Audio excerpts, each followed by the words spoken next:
Tom Wolfe, l'auteur du best-seller Le bûcher des vanités, publia en 1981 un pamphlet où il présenta l'arrivée des architectes du Bahaus comme une catastrophe nationale pour l'Amérique. Pages brillantes, pages injustes, des extraits lus par David Warrillow. Our story begins in Germany just after the First World War. Young American architects, along with artists, writers, and odd-lot intellectuals, are roaming through Europe.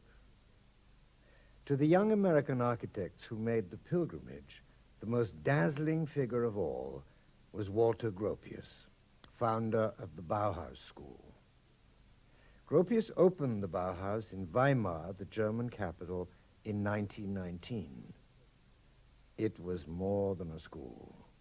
It was a commune, a spiritual movement, a radical approach to art in all its forms, a philosophical center comparable to the Garden of Epicurus.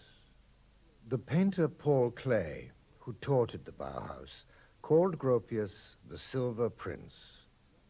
Silver was perfect. Gold was too gaudy for so fine and precise a man. The young architects and artists who came to the Bauhaus to live and study and learn from the Silver Prince talked about starting from zero. One heard the phrase all the time, starting from zero. Gropius gave his backing to any experiment they cared to make, so long as it was in the name of a clean and pure future. The Bauhaus style proceeded from certain firm assumptions. First, the new architecture was being created for the workers. The holiest of all goals, perfect worker housing. Second, the new architecture was to reject all things bourgeois. The main thing was not to be caught designing something someone could point to and say of with a devastating sneer, how very bourgeois.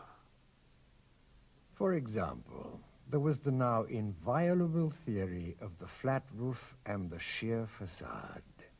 It had been decided in the battle of the theories that pitched roofs and cornices represented the crowns of the old nobility, which the bourgeoisie spent most of its time imitating.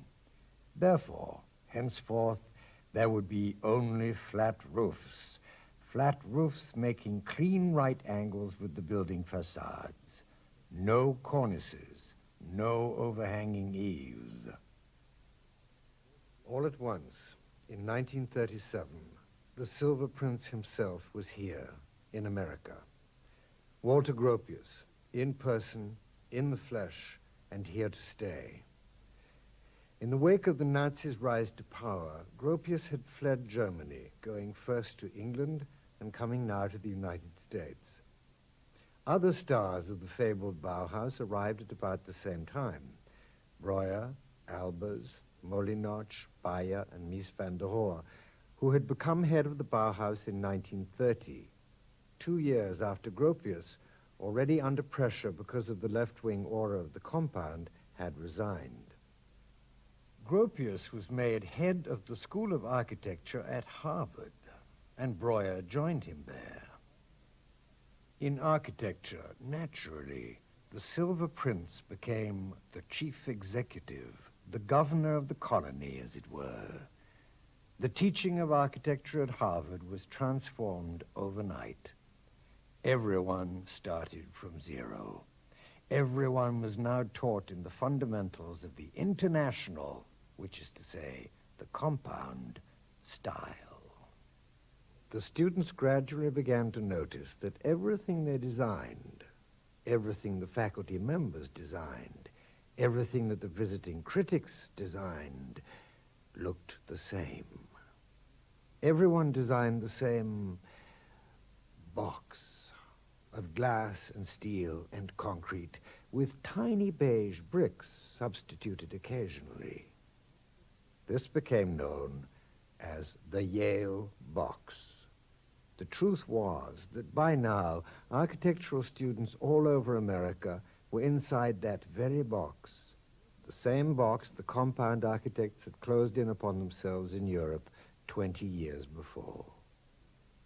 Worker housing, as developed by a handful of architects inside the compounds amid the rubble of Europe in the early 1920s, was now pitched up high and wide in the form of Ivy League art gallery annexes, museums for art patrons, apartments for the rich, corporate headquarters, city halls, country estates. It was made to serve every purpose, in fact, except housing for workers.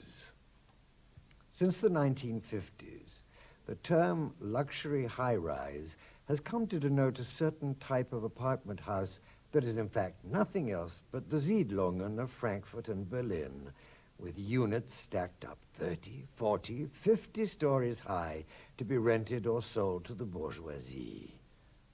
That builders could present these boxes in the 1950s without a twitch of the nostril as luxury, and that well-educated men and women could accept them without a blink as luxury, here is objective testimony from those too dim for irony to the aesthetic sway of the compound aesthetic of the Silver Prince and his colonial legions in America following the Second World War.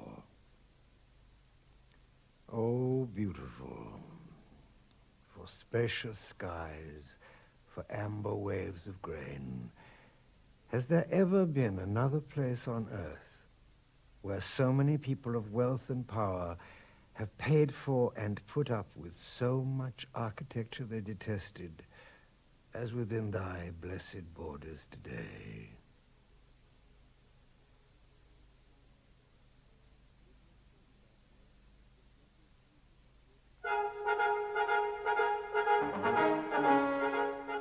Les anciens du Bahaus furent bientôt suivis par d'autres Allemands qui eux aussi fuyaient le nazisme. Parmi eux, Kurt Weill, l'illustre compositeur de l'opéra de 4 sous, qui découvrit, comme les autres, l'amertume de la condition d'émigré en Amérique.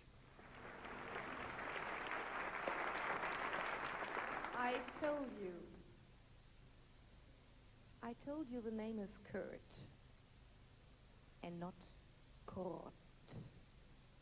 And it is Weil, and not Weil. Don't you ever say Kurt Weil again. And don't you ever, ever, ever speak to me in German again.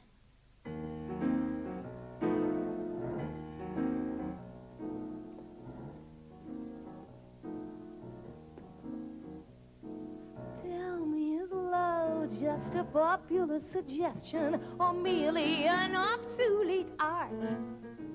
Forgive me for asking the simple question. I'm unfamiliar with his heart. I am a stranger here myself. And why is it wrong to murmur I adore him when it's shameful the obvious I do? Does love embarrass him? Oh, does it bore him? I'm only waiting for my cue. I am a stranger here myself. I dream of a day, of a gay, warm day with my face between his hands. Have I missed the path? Have I gone astray? I ask, but no one understands. Love me or leave me, that seems to be the question. I don't know the tactics to use. But if he should offer personal suggestion, how could I possibly refuse when I'm a stranger here myself?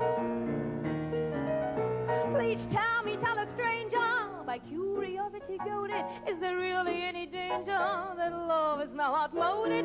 I'm interested especially in knowing why you waste it. True romance is so fleshly. With what have you replaced it? What is your latest foible? It's in rummy more exquisite, or it's keen more enjoyable? For heaven's sake, what is it? I can't believe that love has pathos, its glamour. My passion is really passe. If gender's just a term in grammar, how can I ever find my way when I'm a stranger here myself?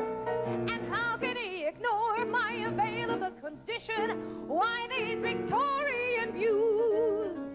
You see here before you a woman with a mission. I must discover the key to his ignition. And then if he should offer a diplomatic proposition, how could I possibly refuse?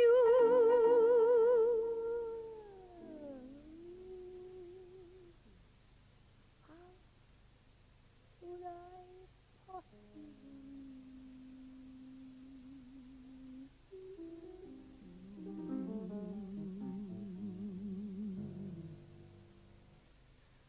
When I'm a stranger